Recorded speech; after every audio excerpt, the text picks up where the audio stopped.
F'reazzjoni għar-riżultati fuq livell Ewropew li raw tnaqqis fis-siġġijiet għaż-żewġ partiti Ewropej ewlenin, iż-żewġ kandidati ewlenin għal pożizzjoni ta' President tal-Kummissjoni Ewropea sostnew li lesti jikkollaboraw.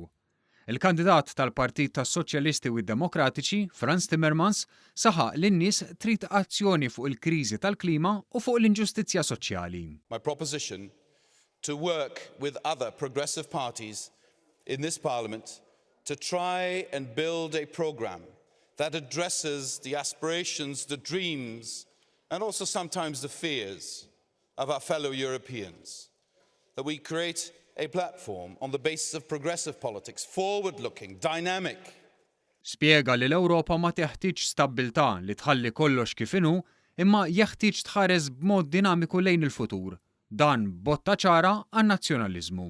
And if we deliver on these points, then we can show that progressive, constructive, cooperative politics delivers results and that nationalism only delivers fears and hate.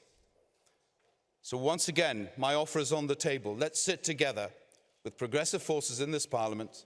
Let's try and find a programme for the next 5 years that will prepare Europe for the 30 years to come. U għatenna li ħares il-qoddim li jibni koalizzjoni demokratika li magħhom jaqsam viżjoni ta' Ewropa umanista, b'enfasi li mhux lest jaħdem mal-lemin estrem. Min-naħa tiegħu il-kandidat tal-Partit Popolari Ewropew Manfred Weber innota kif minkejja li baqa' l-ikbar partit tilef bosta siġġijiet. For the EPP, today's feeling is not a feeling of, first of all, of victory, because we are losing seats.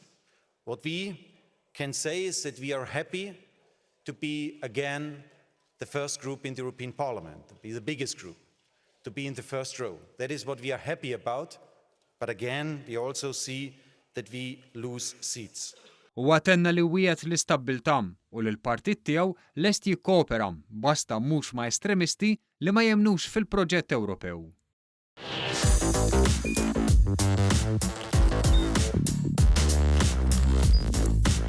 Idħol fuq one.com.mt u hemmhekk tista' tara l-programmi kollha li jxandru fuq One permezz ta' One Play.